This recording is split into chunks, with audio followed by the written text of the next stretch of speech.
There we go. What's going on, everybody? Welcome back to the Sports Nerds podcast here on the 515 Podcast Network. I'm Brock Bierman alongside, as always, with my boy Dawson Livingston. And Dawson, it's Thursday, and that means it's time for some regular season NFL football for the first time in way too long. I think the Super Bowl back in February, right? I don't remember when the Super Bowl is half the time. It seems like it all kind of, when you go through the college football playoffs and the Super Bowl, it like all meshes together, and then all of a sudden it's March and you just jump over January and February, at least through my brain. And so how are you feeling? I know you probably enjoyed a great weekend of college football at Kinnick Stadium last weekend, but now you're getting, the actual league that you probably – I don't know. Do you care more about the NFL just because your Chiefs usually are competing for championships versus the Hawks, who are kind of just competing to be relevant? Not that Iowa's not relevant. That's a bad way of putting it. Just because Iowa's not Ohio State, but they're not Vanderbilt either. They're not Vanderbilt either. So like, how are you more of an NFL guy or are you more of a college guy? That's a tough one. I always lean towards college, especially like if you're a student at your favorite college, because then you feel like you're more invested and more involved because like you get to see some of the athletes walking around. Like those are your peers, those are your classmates. So like, and there's like also a sense of pride. Like you graduate from the school that you root for. Like it's pretty cool to say. Fans actually go to Iowa State, but yeah, I'm completely kidding. Well, but I would have to lean college, but man, this weekend of pro games is going to be insane. Not only just tonight, but even tomorrow night's game is going to be really good. Yeah, I thought it was kind of crazy. I completely forgot that they were playing a game on Friday night, which is honestly kind of awesome. I don't know if the college game, if they have any really good games going on Friday night at all, but of course tonight we have the Ravens versus the Chiefs, which was a very good postseason matchup last year, just a matchup in general that a lot of people have circled on their calendars every year when these two teams match up, whether it's regular season or postseason. Chiefs came out on top last time these two faced off. Chiefs obviously are the defending two-time back-to-back Super Bowl champs, and they'll be hosting the Ravens at home. Are you worried a little bit about a Super Bowl hangover? It's a thing, whether people want to admit it or not, that I don't know, for some reason, the teams that usually win a title, they don't, not that they always lose, but they don't always perform at the level that maybe people expect the first time they're back or defending their championship. Right. I mean, there is a little worry, obviously. We saw last year, first game of the year, they dropped one to the Lions. Granted, circumstances were a little different that time of the year.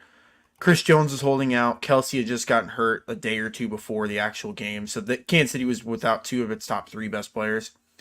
So I think that's how it makes it a little bit different. I think Kansas City, though, I think they got a chip on their shoulder this year. I mean, they're striving for greatness. They're going to try to be the first team ever in NFL history to go for that three-peat, which hasn't happened ever in the NFL. It's happened in other sports. Crazy to think. Right. The only time it's ever gotten close, this is like way before me and Brock's time, but the Packers won the first two Super Bowls, but they also won the World Championship the year prior. So they did win 3 straight, but it hasn't been done since the Super Bowl era. Yeah, I that always blows my mind whenever I think about that, because you think of the NBA and you always think about the next dynasty or who's going to be the next one to win a three-peat, because there's been honestly a large list compared to probably most sports of winning 3 championships in a row in the NBA. So knowing that the Super Bowl era hasn't seen a three-peat ever is kind of shocking to me, which at the same time, I love that, because then that means there's so much parity in this league that it's hard to be consistently good. Of course, you still have the dynasties that are around, the Steelers of back in the day, the Patriots, the Chiefs right now are well-established a dynasty as well. So even though you have those dynasties in the NFL, doesn't mean it's always easy to win those championships. So the fact that we're in a situation where we could see a three-peat is kind of special. Whether or not we see it or not, that's yet to be seen. But yeah, this is going to be a fun episode. We're going to be giving out our division picks for each division. We had 2 divisions that we didn't get to on our month-long division, like breakdown of each division, and then like saying where these teams might end up, which is fine. I mean, I personally don't have any of the 2 divisions that we didn't talk about. Of course, we're talking about the AFC East and AFC South. I don't have any of them making deep runs in the playoffs, honestly, and we'll get into that as we start giving our predictions. But do you want to start with division predictions, award recipients, or where do you want to start with our predictions? I'm good with starting with divisions. All right, let's get into our divisions, and we might as well just start with the one since we were talking about the Chiefs early on in this podcast with the AFC West. I don't think there is a situation where I can see anyone beating the Chiefs in this division, so I'm going to go Kansas City, obviously. There's really nothing to break down about it. I just think that the Chargers are going to, I've mentioned it, the Chargers, I think, might be back where they were last year record wise. I don't think they added anything. If anything, I think they got worse this offseason. Raiders, they're new coach, so it's hard for me to pick them the first year. And then Denver, I feel like they're kind of in a mess. Who knows if Bo Nix will actually pan out to be a good quarterback or not. So just because of all those situations, I'm going to take the team that's been winning it consistently for a while, to say the least. Yeah, this is probably gonna be the shortest division talk that we have all today. I'm taking Kansas City, obviously. FanDuel has them as a minus 270 favorite to win the division, and I think there's only maybe one other team in the NFL, two other teams in the NFL that are like favorites, minus favorites to win their division. Kansas City's has the best team in that division. They've won the division, God, since 2016. So yeah, I think we just need to leave it at that. Yeah, I if for some reason someone wins, that means something drastic happened to the Chiefs that prevented them from winning that division. Sticking with the AFC, might as well hit the other one that we did talk about early on, the AFC North, which is funny because probably the favorite to win it right now is the team that will be playing Kansas City later on. And I don't want to pick two favorites in a row, but I do think the Ravens are probably going to sneak out on top. I actually think this division will be really close. There could be a situation where I see them being not all four, but maybe three-way tie heading into the final couple weeks of the season, just because I feel like this division's always competitive. It's hard to sweep your opponents, your divisional opponents, and then at the same time, the Ravens aren't going to have necessarily an easy schedule.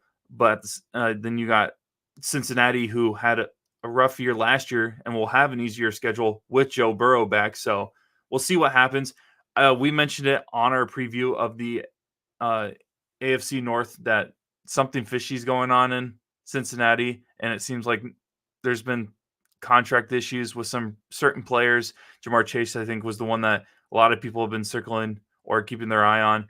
And so who knows? Maybe Cincinnati will be able to compete. I am going to take Baltimore just because they're the ones that I feel like they have the most talent, or at least more established talent. Lamar Jackson and Derrick Henry, I do think, could be a very good quarterback running back duo.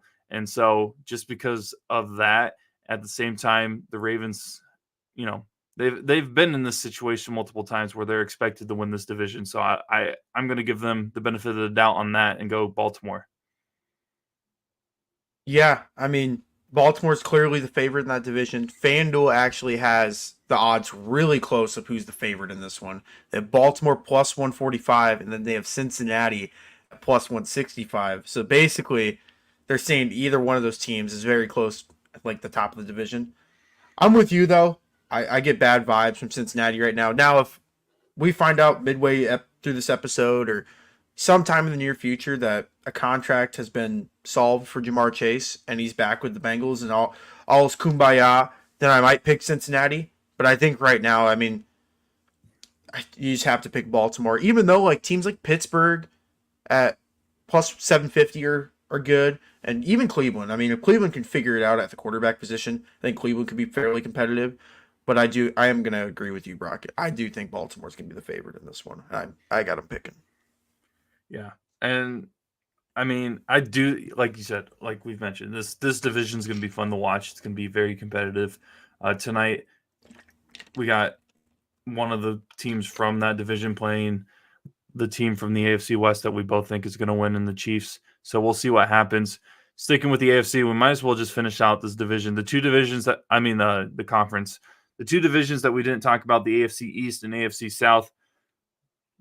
Going with the AFC East first, Buffalo, had some major changes in the offseason with Diggs kind of basically being shipped off to Houston, which I think when we get to the AFC South, Houston's going to be a topic to be mentioned when we're talking about the best teams in that division. AFC East, though, Tua, the Dolphins have a lot of talent on the offensive side. The thing that scares me is Tua's health. And if he can get protection and not get hit 20 times a game, because I'm getting Andrew Luck type vibes when it comes to like just his health of how many times he's been hit. If they do have protection, I think that they'll have a pretty good year. New England, we don't need to talk about the Patriots. This isn't the Patriots that we grew up on. So the Jets, though, Aaron Rodgers, the debut 2.0, I guess you can call it. I don't know if he really ever debuted, in my opinion, for the Jets. A lot of people, I think, are going to be taking the Jets. I honestly see the Jets. I think the Buffalo Bills will probably finish third in the division. I like Miami as well, so I think it's going to be between Miami and New York.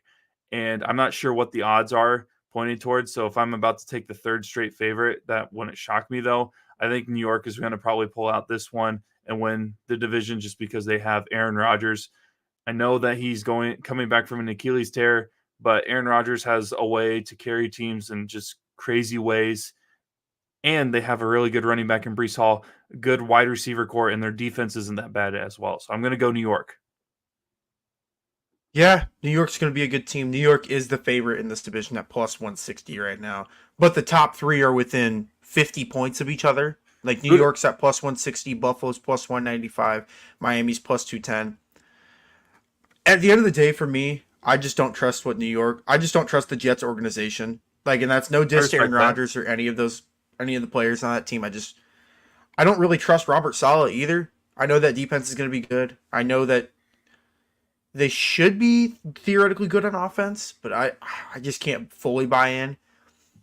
Miami, it's tough because come December, January, November, if they got to go play a road game up north, they might struggle. I know that's the stereotype everyone says, but I do think it actually matters. It actually matters because Right. you got a team that can actually practice in that weather. Whether they actually do that throughout the week, that's one thing, but I feel like it still has an impact whether people want to admit it or not. Mm-hmm. And Miami lost some key pieces in the offseason. They lost Robert Hunt, who's a good offensive lineman for him. They lost Christian Wilkins to Vegas, who was probably a top 5 defensive tackle in the league. So I can't really trust them. Obviously, New England, we don't really need to talk about them too much. They're looking at the number 1 pick next year. Buffalo's tough because they lost a lot in the offseason, but at the end of the day, they still have Josh Allen, who's arguably a top 3 quarterback in the league. So with that being said, I am going to take Buffalo in this one. Okay. I think Buffalo's going to come out and win the AFC East for the 4th or 5th year in a row. I just really like what Buffalo's got going on. And that rookie, the receiver that they just drafted in Keon Coleman I think is going to be an absolute monster for him. So I think I'm going to take Buffalo in this one. Yeah, I mean, and like I mentioned, I think Buffalo will probably finish third. That's just my prediction.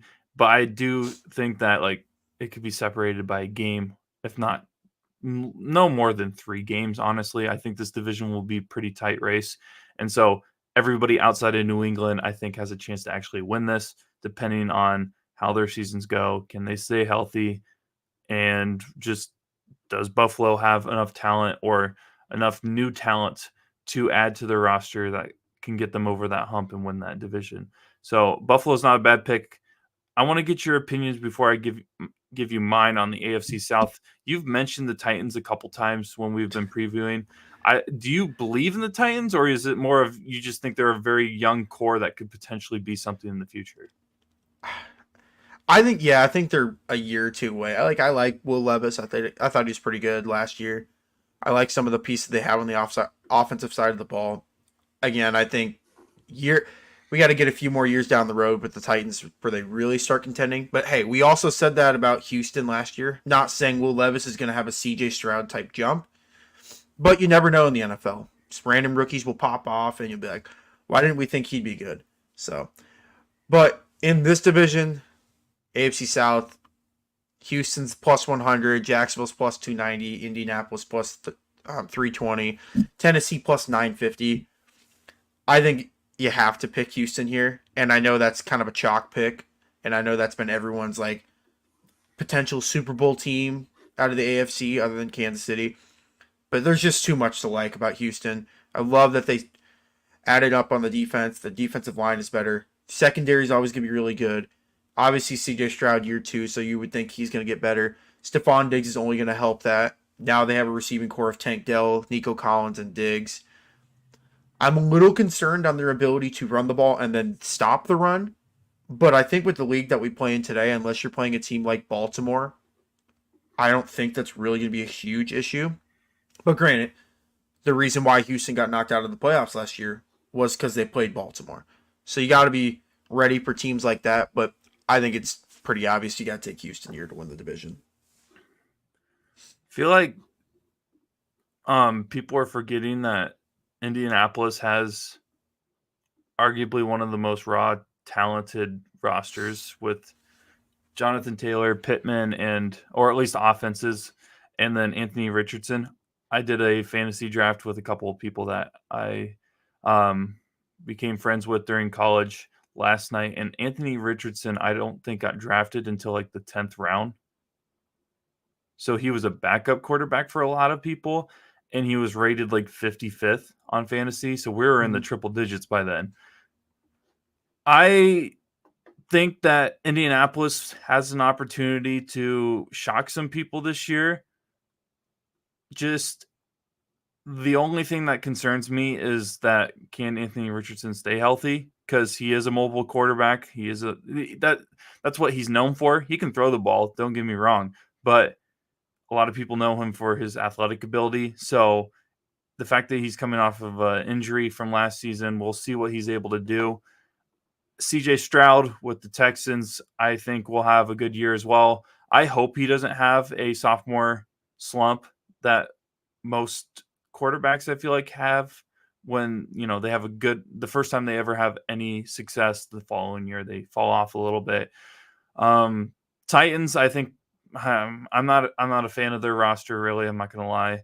Maybe Mayo, Will Levis can lead them to the promised land. I doubt it though.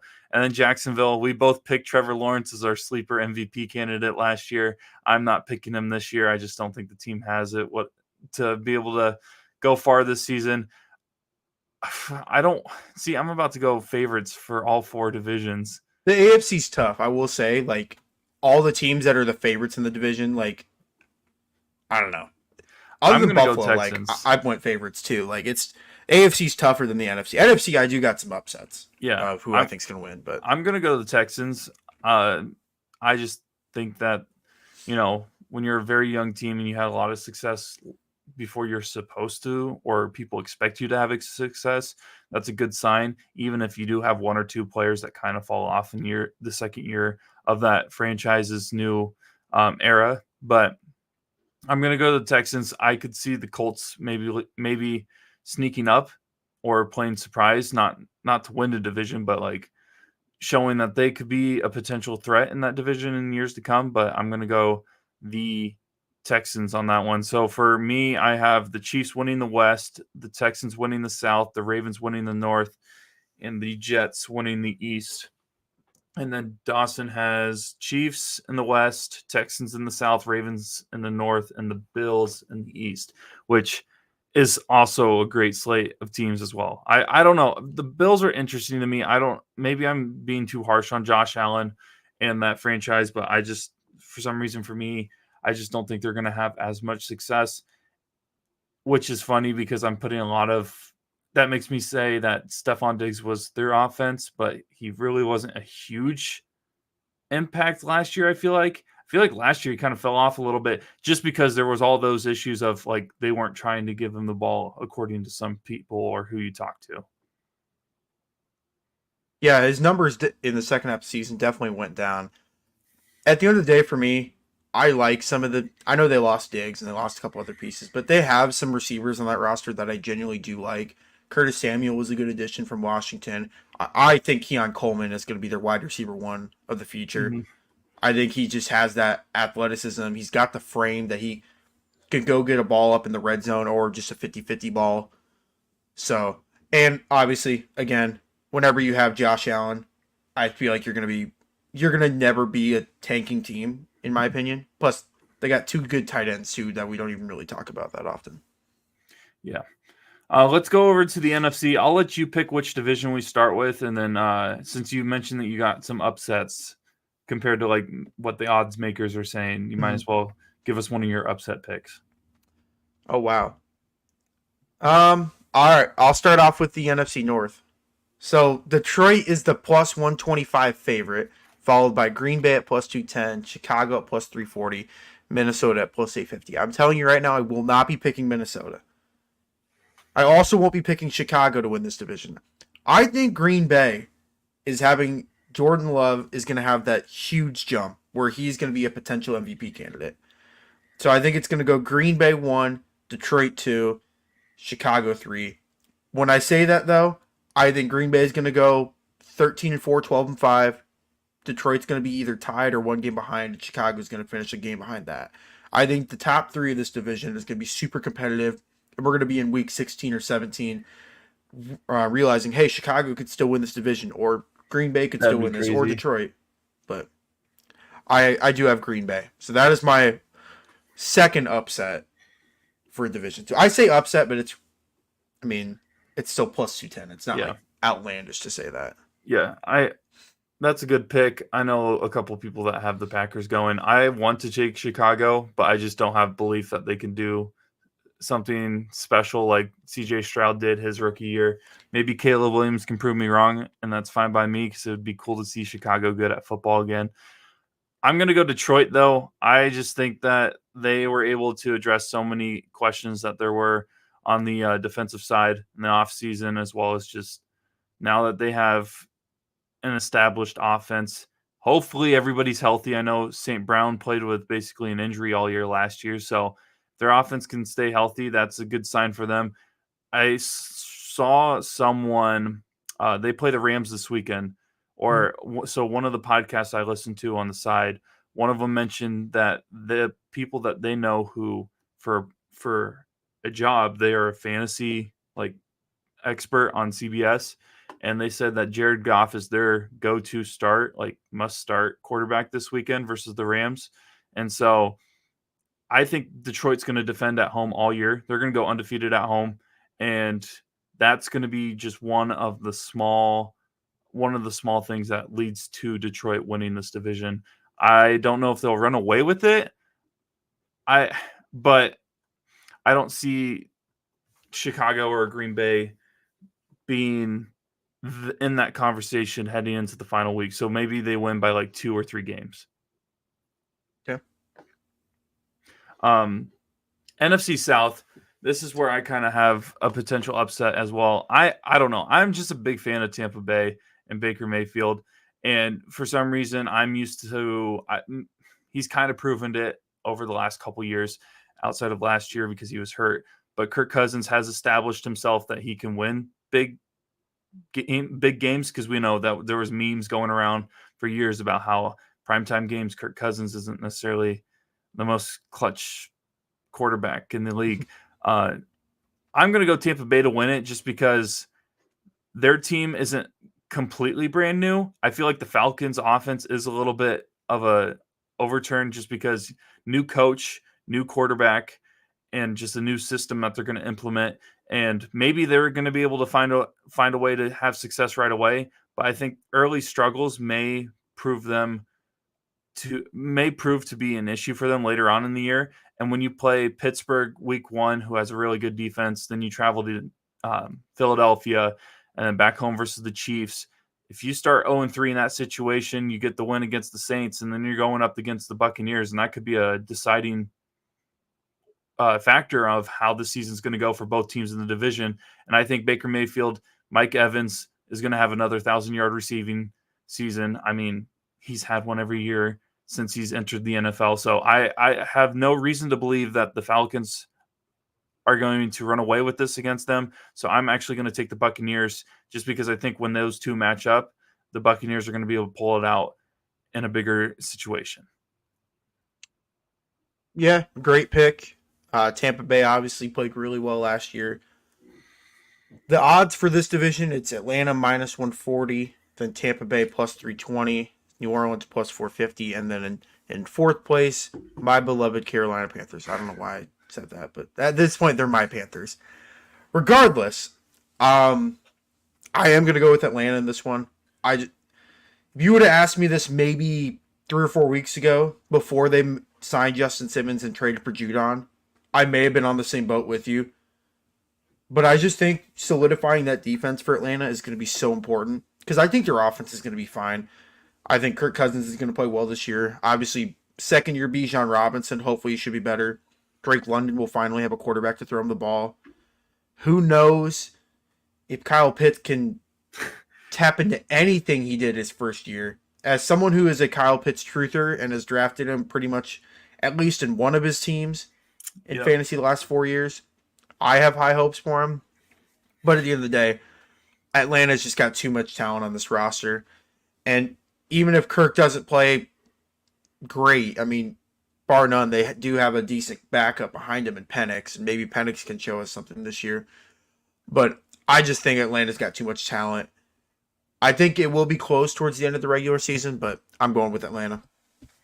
Yeah. And I mean, something to point out is Baker Mayfield lost his OC in the offseason. So maybe that will be a big factor. But I think the Tampa Bay receiving core with Baker Mayfield, they've established a good connection. And I don't know, something about that team this year just screams that they're going to be able to win this division. And they were in it at one point in the playoffs last year. So they're trying to make a run. Of course, they fell short, but we'll see what happens in that division.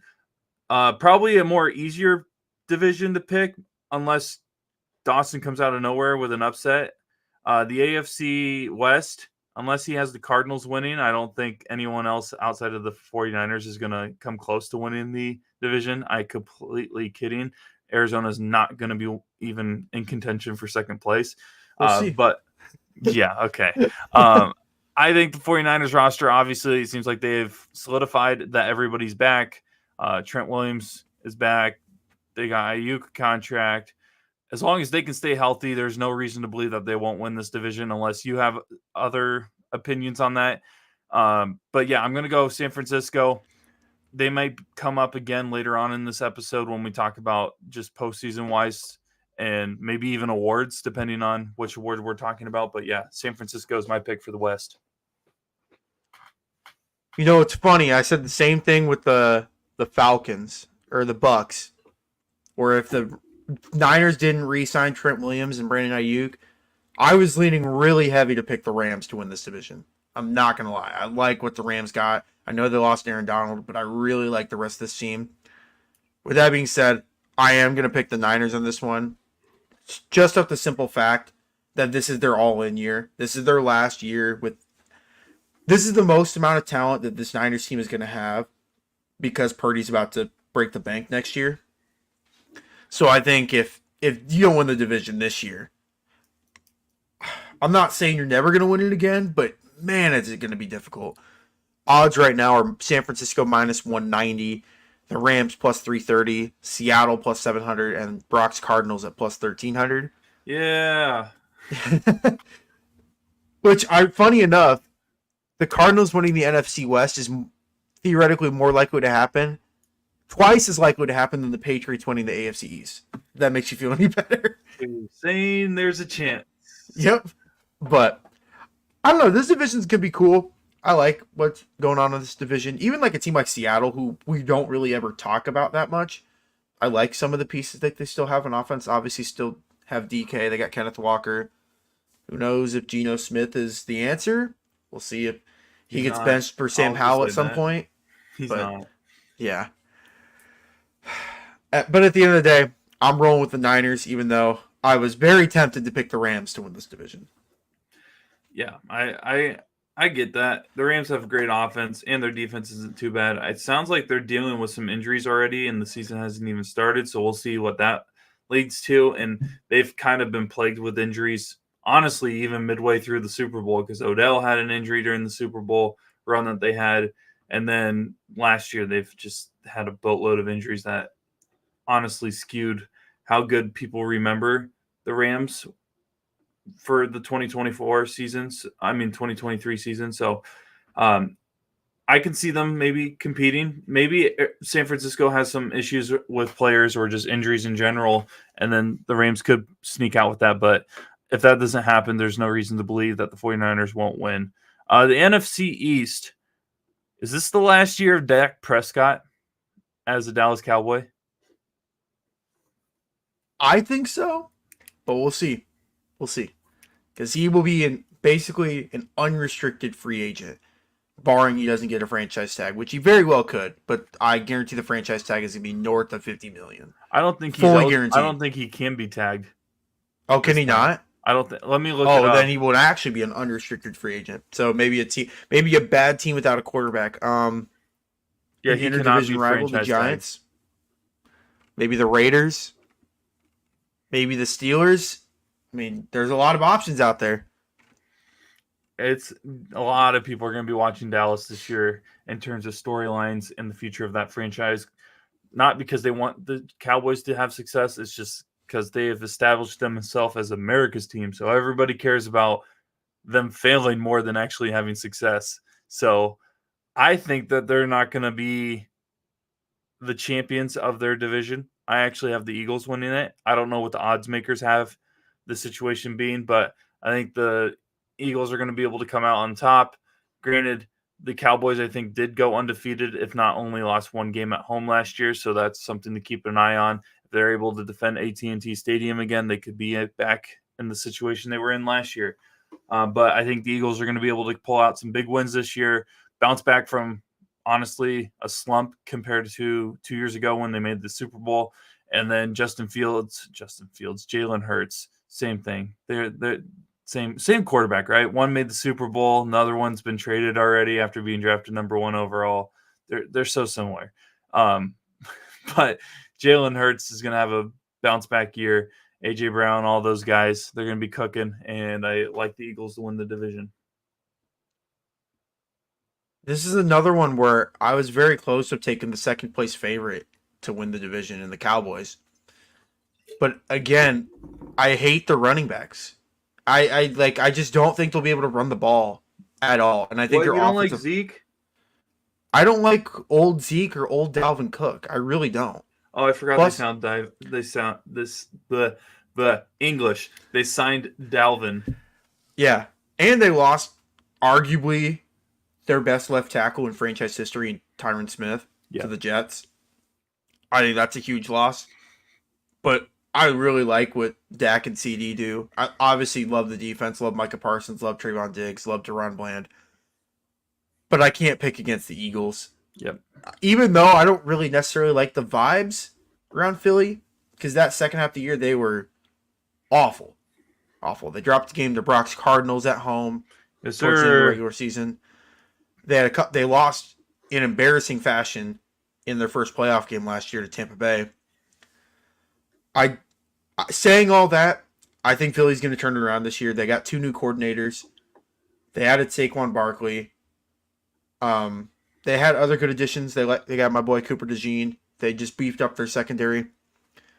I am going to go with Philly here. Philly is the minus 140 favorite, followed by Dallas at plus 175, Washington plus 1100, and at plus 1600, the New York Giants. Woo! Danny Dimes! Woo! I feel bad for Malik Neighbors.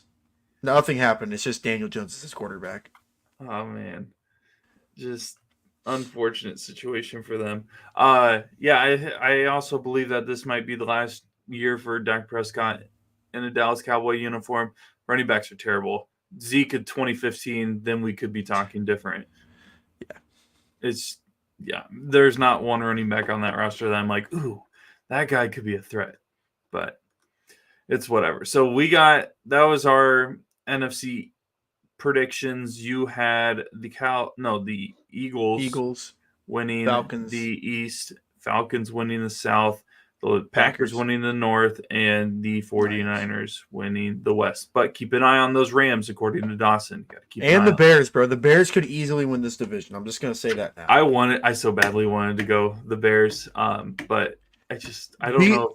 I want to make this preface too. Just because I picked these division winners doesn't mean I think they're necessarily going far in the playoffs. Atlanta. I think Atlanta's going to host a game, and I think they're going to get stomped by the Rams. Yeah, or stomped by the Cowboys. That wouldn't shock me. Yeah. I have the Eagles winning the East, the Lions winning the North, Buccaneers winning the South, and the 49ers winning the West. So those are our NFC and AFC division picks. Up next, we're going to talk a little bit NFL awards. Starting with, let's go MVP first. It seems like Mahomes is the heavy favorite, and he's usually a big favorite anyways, heading into every year since he's entered the league, it feels like. Do you think Patrick Mahomes is going to be able to come out with the MVP season, or do you think someone else might come in? It seems like CJ Stroud is making some strides on odds makers pages for MVP chances, which is interesting, being that he is only a second-year quarterback. Brock Purdy's up there. Could we see Brock Purdy win? I know at one point last year there were actual discussions on whether or not he could or deserved a MVP vote, but we'll see. What do you think? Do you think Mahomes is going to win it? I think I could say that about any year that the Chiefs are in it, but I know the reality of it, that it doesn't happen every single year. The top 5 for MVP odds is Mahomes, followed by Allen, Burrow, Stroud, and Jalen Hurts. And then the 4 after that are Jordan Love, Lamar, Brock, and Dak. I think you can cross off Lamar having any chance with him winning it last year. I just don't think it'd be really tough for him to win back-to-back MVPs. I think you can cross off a guy like maybe Joe Burrow. Joe Burrow would really have to have a crazy season. What? I was going to say, you can cross Purdy off. You won't offend me.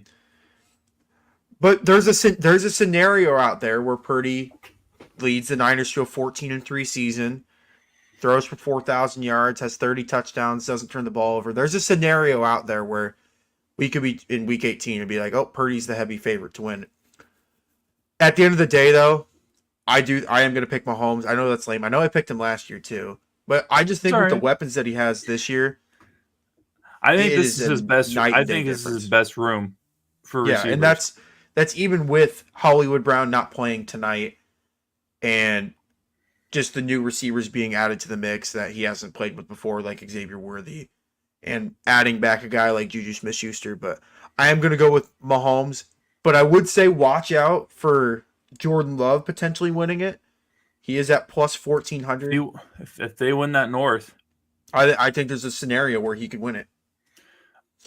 I'm gonna go Mahomes too.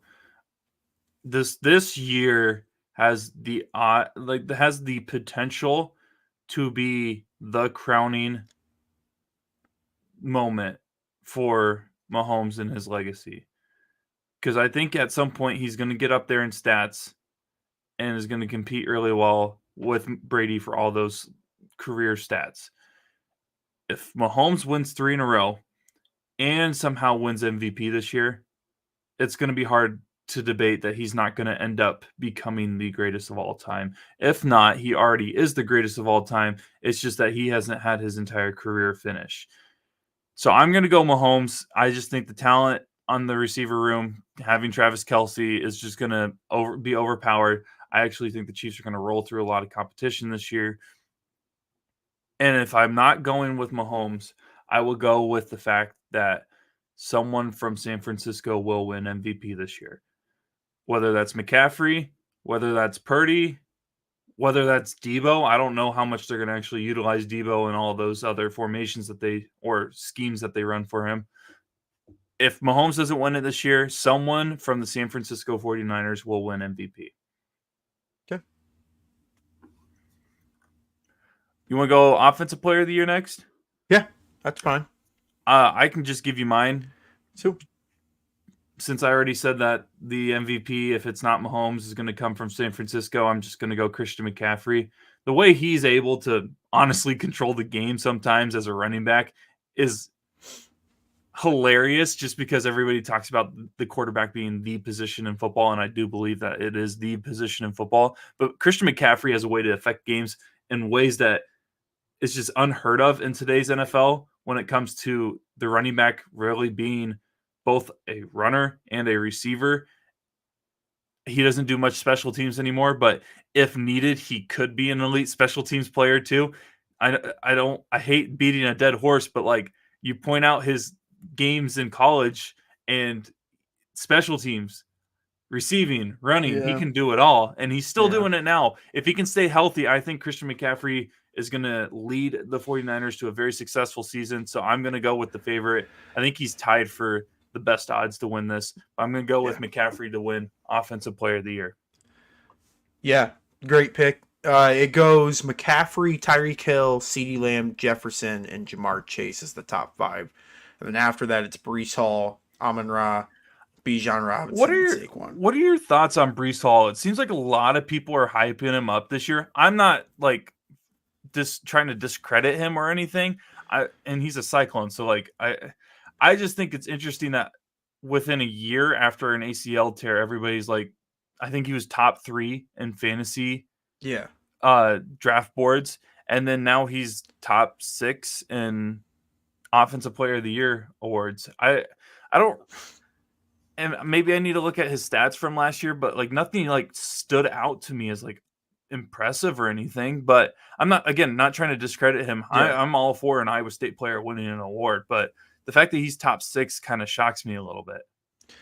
I will say it is a little odd to me that he is the second running back when it comes to favorites.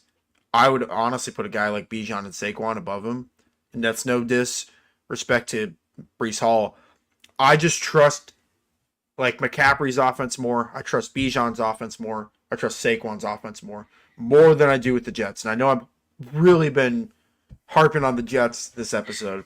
I just until I can see a full game of Aaron Rodgers and Brees Hall and Garrett Wilson, I have no reason to like have hope in this team. I mean, when your starting quarterback misses mandatory minicamps and misses training camps due to just vacations he wants to go on, it's tough for me to really believe in what they're doing. With that being said, I think my Offensive Player of the Year is probably going to be CeeDee Lamb. CeeDee got a huge contract. I think he's poised to have a huge year. I think my sleeper, I guess I got 2. Amon-Ra could really shock a lot of people. He was a great receiver last year. Mm-hmm. But I think my biggest sleeper would be Bijan. I think that's with this who I offense, was going to go with. I think with this offense, I think they're going to utilize the running backs a lot more. It does concern me, not only as a football watcher and a fantasy team owner, that Tyler Algier is going to be stealing reps from Bijan Robinson and potentially goal line touches. So that's a little concerning.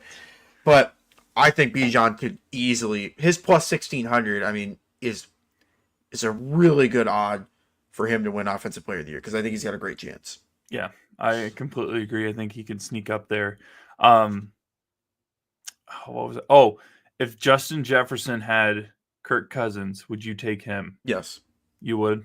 Yeah. Okay. That's where I kind of was. And too. I still think Jefferson's going to have a really, really good year. And that's a guy, I mean, I took him in fantasy in multiple leagues. Like, I still believe. I think he's one of those guys, much like Larry Fitzgerald. Like, Larry Fitzgerald got his numbers every single year. Like, regardless of quarterback play, regardless if it was Drew Stanton back there or Matt Leinart, Larry Fitzgerald got his numbers. I love that that's the 2 quarterbacks that you pulled out of your butt out of all the Cardinal quarterbacks that he went That's through. the only, like, bummy ones that I could instantly think of. I appreciate you. Because when's the last time you heard the name Drew Stanton? Talking about, like, 2014-15 Arizona Cardinals. I mean, yeah. I think a couple weeks ago, Colt McCoy finally retired, so shout out Arizona Cardinals legend Colt McCoy. Texas legend. No, we don't talk about that part. But, yeah, I love watching the Offensive Player of the Year. award race, just because it kind of like it jumps because one person can have this unbelievable performance that everybody's like, oh, this guy is going to win it, and then the next 2 weeks he does nothing, and then someone else comes out of nowhere. It's one of my favorite awards to watch for. Didn't Tyreek took it home last year, right? Or was it Uh, CMC? I do not remember. I think it was CMC. Now that I say that. Let me see. No, it was Tyreek. Okay. So yeah, Um, maybe McCaffrey is or due to win this award. one sec, I think I'm wrong. Oh, vice versa. Yeah, it Whichever was one Christian won it, McCaffrey. the other person should be poised to win this award next year. Yeah, because they I guess they don't really like doing repeats. Yeah, I guess that gets into defense. You predicted it right last year, right? You picked I Miles had Miles Garrett, Garrett. and Miles Garrett won it. Is there any reason to believe that he's not going to do it again? I know favorite odds aren't pointing towards him, and he's not even top 3, but I don't have a reason to believe that he wouldn't be competing for the top 2 spots. Yeah, him sitting at plus 800 right now is not concerning, but I think it's just a voter fatigue thing. Like, Yeah. I mean, that time in the early 2010s when JJ Watt was clearly the best defensive player in the league, like year after year after year, there was a year or two where he just did not win Defensive Player of the Year, Yep. which I still will not know. It's same with Aaron Donald. Aaron Donald was arguably the best He was defensive rated player. number 1 in like the NFL top 100 like 2 or 3 years in a row. Right. He was a I know this doesn't matter, but a Madden 99 for like 7 or 8 years in a row, which it's Madden, who cares?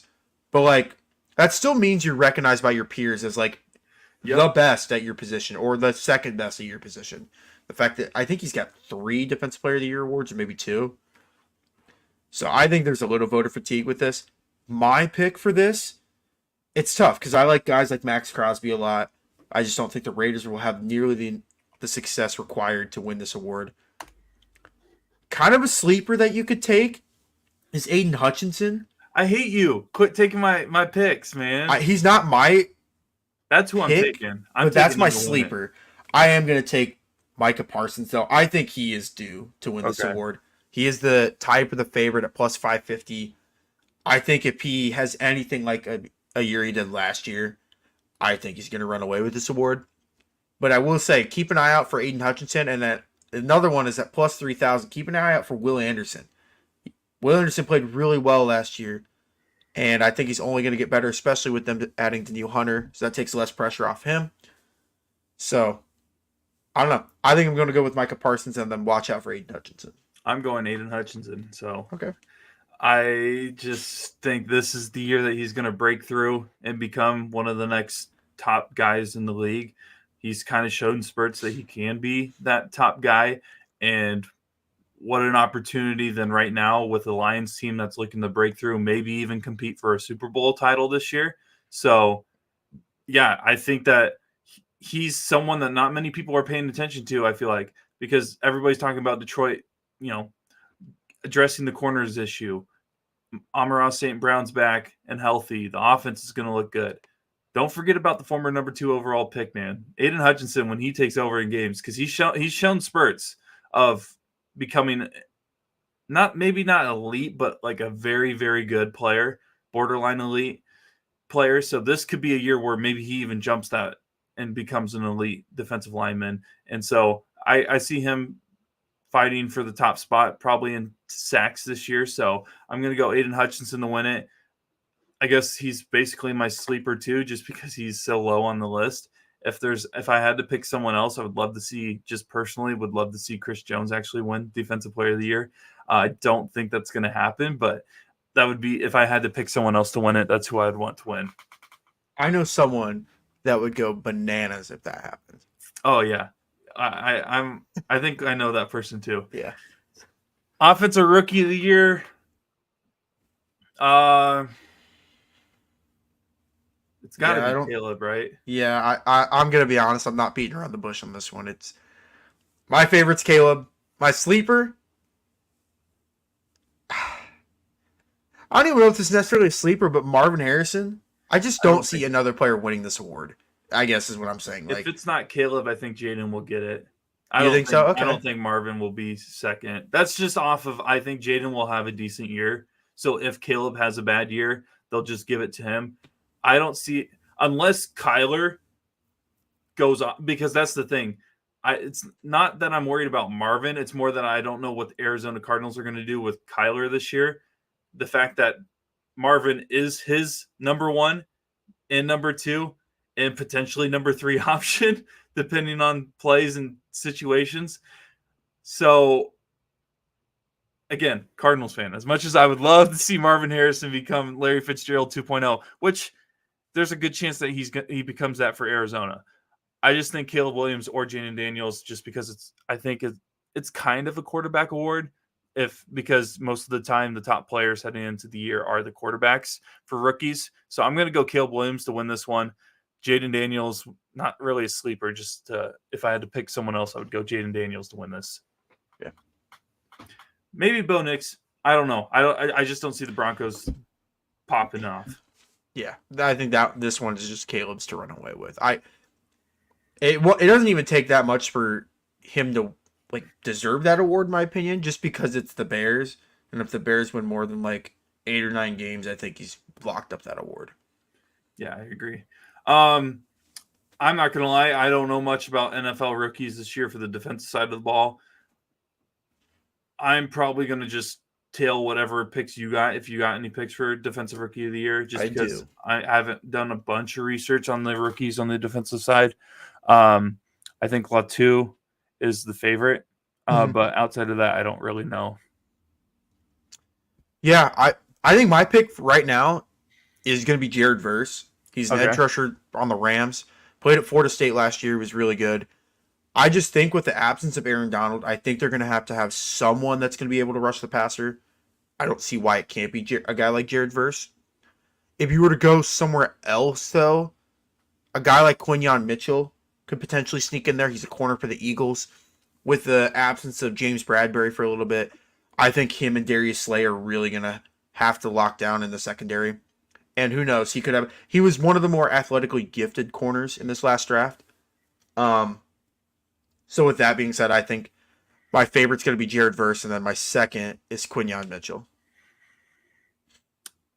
Let's go Coach of the Year before Comeback Player of the Year. Because I think Comeback Player of the Year this year is actually going to be a fun award to watch, because we have a lot of quarterbacks that fell. They got hurt last year. And there's honestly a notable running back that got hurt as well that could potentially have the ability to win this Comeback Player of the Year. Coach of the Year,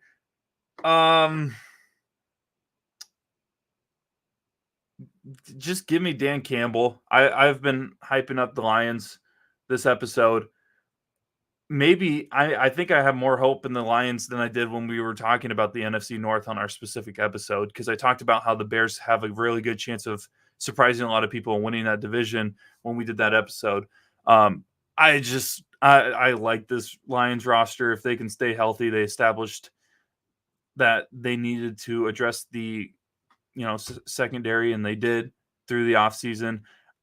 Dan Campbell is just a very likable guy as well, and that's whether people want to admit it or not. I do think that has an impact on whether or not someone wins a Coach of the Year award, because if you have the storyline, the media likes you, and the fans like you, there's a good chance if you have a lot of success, which I think they could have a 13-plus win season if they build off of last year, that Dan Campbell is the Coach of the Year. Outside of him, I could see I don't know. He's really kind of the only guy I've been looking at. I could see Chicago's Matt Eberflus. Yeah, Eberflus. Dude was escaping my mind for some reason. I think, honestly, whoever wins the NFC North, there's a good chance that they end up winning Coach of the Year this year. Mm-hmm. So I'll just leave it at that. Dan Campbell is my favorite to win. Eberflus to be the sleeper, or the Green Bay coach, who is definitely flying, Matt LaFleur, right? Mm-hmm. Okay. I'm struggling with names today. Damn it, you brought up who I was going to take for Coach of the Year, and that is Matt LaFleur. Oh, okay. I'm not taking Eberflus, but I'm going to take Matt LaFleur. I just think the Packers have a lot to There are a lot of expectations. I think Jordan Love's going to be really good this year. I love that they added Josh Jacobs. I really like what they got on defense. I think their defense is going to be really good this year. And like you said, I think whoever wins the NFC North has a very strong argument of who should win Coach of the Year. If I'm not taking LaFleur, I'll probably lean towards a guy like D'Amico Ryans with the Texans. I think if the Texans have a 12-5, 13-3 season, he could easily run away with that award. Outside of that, though, I mean, Don't sleep on Mike Tomlin. I will mention that. right. The odds for Coach of the Year are always kind of weird. Jim Harbaugh's the favorite at plus 900, followed by Eberflus, followed by Mike McDonald, sorry.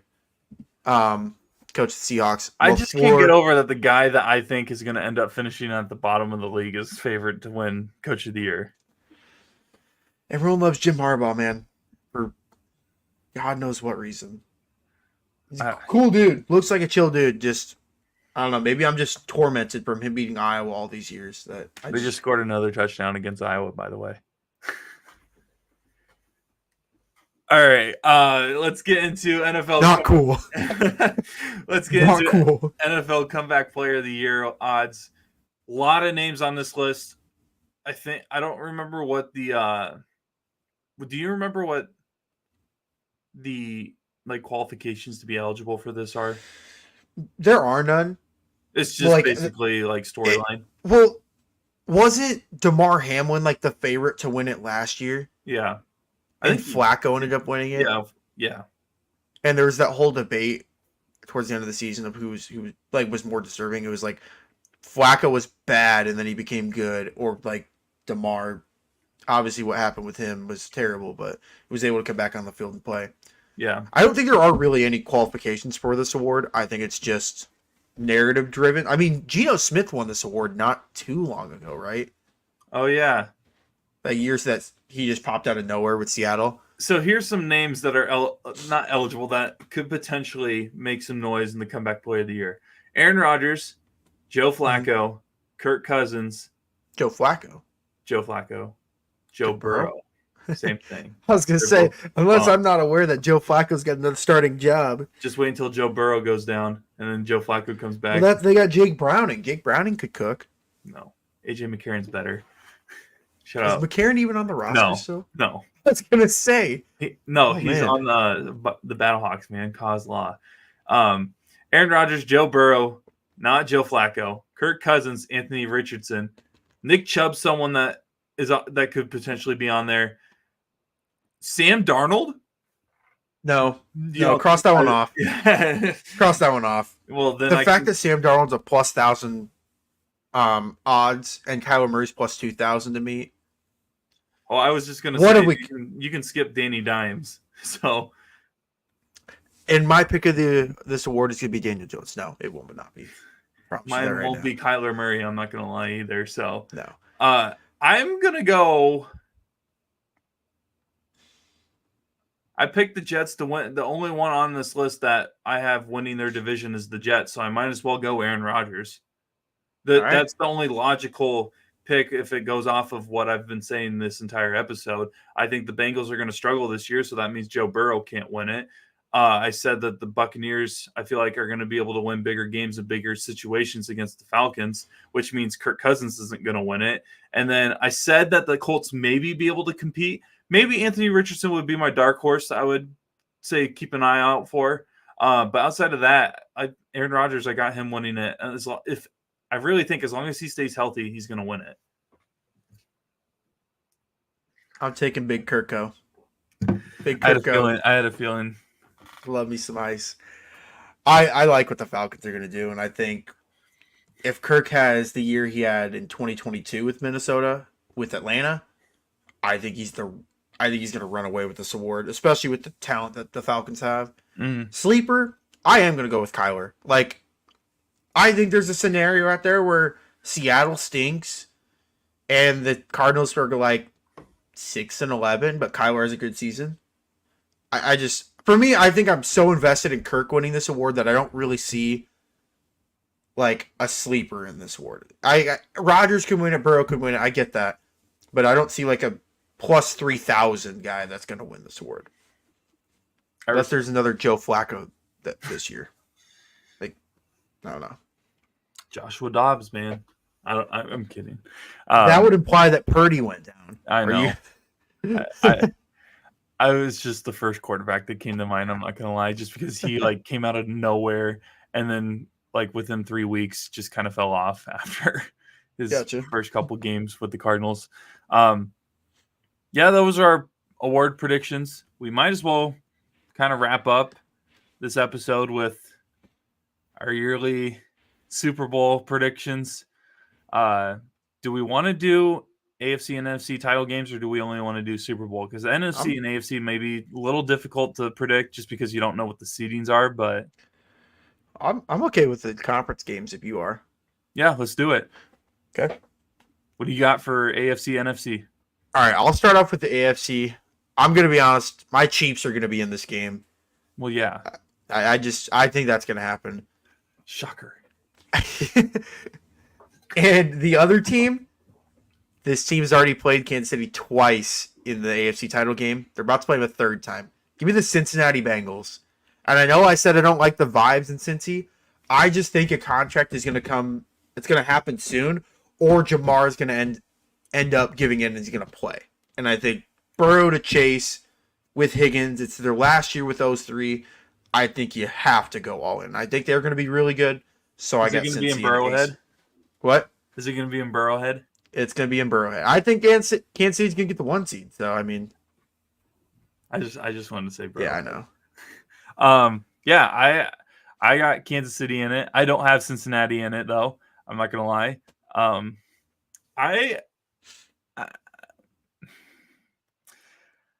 Do I want to go to the Texans? Woo! Do I want CJ Stroud to really be that next big thing in the NFL? Maybe not yet. I think I'm going to go a rematch. This is going to be a common trend. I'm going to go a rematch of last year's. And, it's going to be Ravens, Chiefs all over again. The Chiefs, though, will come out on top because they have a better receiving core. They have a better quarterback, better tight end, and a better leadership on defense. Let me not completely a better defense, but a better leadership on defense that will get them over certain situations. So I'm going to go to Chiefs to win that. NFC side, I want to hear from you first because you've made this NFC sound like an absolute warfare. So I want to know if I'm playing it too safe by taking some favorites, or if you are also taking probably people that a lot of people are expecting to make it. All right. I think the San Francisco 49ers will make it back to the NFC title game. They will be playing the Green Bay Packers, and I think the Green Bay Packers are going to beat the San Francisco 49ers to advance to the Super Bowl. And I think we're getting a rematch of Super Bowl 1. I'm going to throw up. I can't stand a Green Bay Super Bowl. I hate Packers fans, Brock, but I like this team too much. I think Jordan Love is that guy. I'm going to throw up. Granted, I also picked the Cowboys to come out of the NFC last year. We know how that went.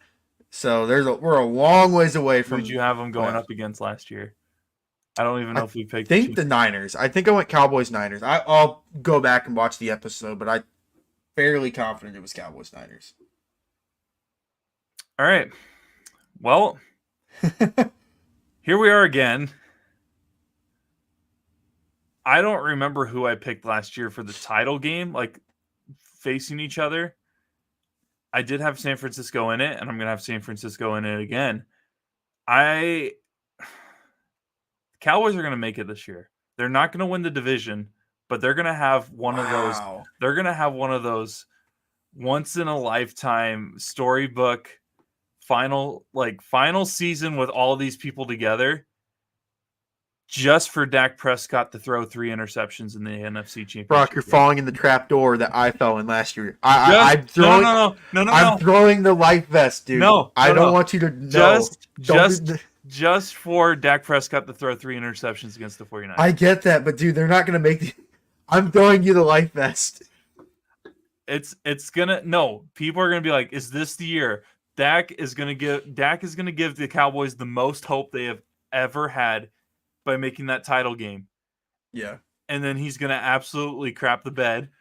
it's fair. And Dak will end his time in Dallas with that he's gonna have an 0 for 10 Clay Thompson versus the Kings type of final play. It was versus the Kings, right? I'm not combining Yeah, series. play in Yeah, game. versus the Kings. Yeah. He's going to have that kind of performance against the 49ers, and then that's going to be the end of Dak Prescott in Dallas. Oh man, the memes that would come out of that game if that happened. Oh man. I'm telling you, it's going to happen, and I am all for it because it's going to – all the games are going to – so Dallas is going to win, and then they're going to win again, and everybody's going to be like, holy crap, they're actually in this championship game. Do they actually stand a chance? And then they lose like 31. They're like, No. yeah, the 31-10 is going to be like the final or something. So you have a rematch of Super Bowl I between the Chiefs and the Packers, and I have a rematch of last year's Super Bowl, the Chiefs and the 49ers, and I can't wait to hear who you have winning the Super Bowl. Gee whiz, I wonder who I'm gonna take. You know, I like cheese. Let the record be straight. I love cheese curds. I don't really like a whole lot else from Wisconsin. Give me Kansas City Chiefs. Like it commitment day. We're going with the Chiefs to win the Super Bowl. Close game or no? Yeah. Close game? Yeah.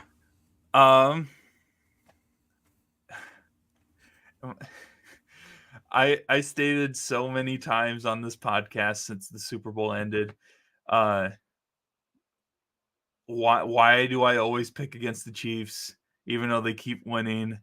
To be the man, you got to beat the man, all this kind of stuff. And here we are again with me picking the 49ers to beat the Kansas City Chiefs in the Super Bowl because I can't learn my lesson. And it's more of, again, from last year that pound for pound, I think San Francisco has one of the best all-around talented rosters in the NFL. And I don't know if there's much debate in that. The Chiefs have a great roster as well. I think that the 49ers needed to lose last year.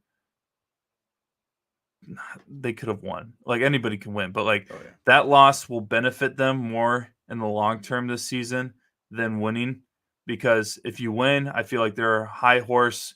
Everybody's like, well, Purdy's going to get paid, and then if they fall flat on their face this year, it's like, well, what was all that for? This year, they're going to roll through the NFC. They're going to meet up with the Chiefs, and then Christian McCaffrey's not going to fumble. Nobody's going to turn it over, and Chris Jones isn't going to make a key play in overtime. And the 49ers, if it goes to overtime, will actually know the overtime rules this time. And yeah, the 49ers are going to win the Super Bowl. Christian McCaffrey, I will actually go out on a limb and say it right now, Christian McCaffrey's winning Super Bowl MVP. Wow. All right. I'm going to add this. Do you know who Peter Schrager is, Brock? Sounds familiar. He works on NFL Network. He does and sometimes ESPN and stuff like that. He works on Good Morning Football if you've ever seen that show. Are you going to make me regret doing this? No. I'm pointing this out. Peter does his day of Super Bowl predictions for that season. He's gotten the last 5 years right. He went Chiefs, Bucks, Chiefs, Bucks, Rams, Chiefs. You want to know what he went with today? Did he go Packers? Chiefs? Oh, he went with just winners. Yep. Oh, I thought you meant No. He went with Super Bowl winners. He didn't get the games right necessarily, but he's gotten the winners right over the last 5 years. Okay. And he picked again. Chiefs. I'm not saying that they're not making the Super Bowl. I haven't been the Super Bowl. We'll see. I feel like this Packers take that I'm creating is going to be either the best take come February, or it's going to light up in fire in the middle of November and be like, why the hell did I choose the Packers? Give me Dallas versus Dallas versus San Francisco in the NFC title game, man. No, Dallas, Kansas City was mine last year, Brock. You can't take that one. We're not doing that. I don't know if I could survive that, man. I would be That would rooting. be an unbearable Super Bowl. I'm I not gonna would be lie. rooting hard for the Chiefs on that. It wouldn't even be close. I would not be rooting for the Cowboys whatsoever. You can never get me to root for the Cowboys when it comes to actually winning a championship game. Regular season games, depending on who they're playing, probably. But the fact that it can never be Dallas versus Green Bay, I will never root for Dallas in a Super Bowl, no matter who they're playing. That's funny. But yeah, I guess that's pretty much all we have for previews. Any games this week that you outside of Kansas City, Baltimore's been going to be great tonight. Even Green Bay, Philadelphia tomorrow is going to be amazing as well. Any other games that you think people should keep an eye out for this week? Yeah, Sunday Night Football, Lions Rams. It's going to be a rematch of the playoffs last year, which was a close game. I think that's going to be, if it's not Kansas City, Baltimore is the game of the week. I think that's the game of the week. I think that's going to be the more entertaining games that we get to have all week, other than the Cyhawk game on Saturday. I don't want to talk about that game. I do, dude. Iowa figured out how to put the ball in the end zone, bro. They did it. I will say Iowa State can do that too. It's just that they get a lot of rest because their defense gives up 12-minute drives. So, yeah, was that a 12-minute drive that gave up a field goal? Wasn't that against North Dakota? It was like a 12-minute drive. It was a field goal too, yeah. Yeah. And then we scored like right after that. Hey, bend but don't break. Bend but don't break. That defense is the freaking definition of bending and not breaking. Even though we have no linebackers, we literally have lost, I think, 4 of our linebackers already to the season. Have an offensive lineman out. I can tell you right now, if Iowa State wins, it will be by multiple scores because that offense, for some reason, just finds a way to break that defense down. We're not going to think about that scenario. If it's a close game, Iowa wins. If it's a blowout, there's a chance that Iowa wins. I'd still lean more on Iowa State having a better chance to blow out Iowa. We'll see. It'll be a close one. And Vegas thinks it's close too. I think it's a 2.5 point game. Yeah. So it's basically essentially pick 'em. Stupid. Vegas thinks that game's a pick 'em. They did not watch last weekend. They didn't. They didn't see second half Cade, bro. Second half Cade was cooking. Iowa State just needs to open up their air raid offense. Throw it 60 times. Let Rocco cook. You say that, but I watched Oregon last week throw the ball 49 times and beat Idaho by 10. Hey, a win's a win. But it's Idaho and you're at home. I would say Idaho's a worse team than North Dakota. And I would also say that Oregon is a better team than Iowa State. So the math ain't mathing right there. What are you talking about? Iowa State's a college football playoff team. You just don't know it yet. We don't have any linebackers, but I can tell you what, we're a college football playoff team. Put safeties at linebackers just like Actually, I think that's what we're going to end up doing. You'll see Bo Freeler play some linebacker, I'm assuming, this weekend, unless they don't move him there. If they don't, that would be a little concerning to me, just because the linebacker, especially the Mike one, is like the quarterback of the defense, and he's the one that has had really the most experience and the most knowledge of the defense, at least when you see him play.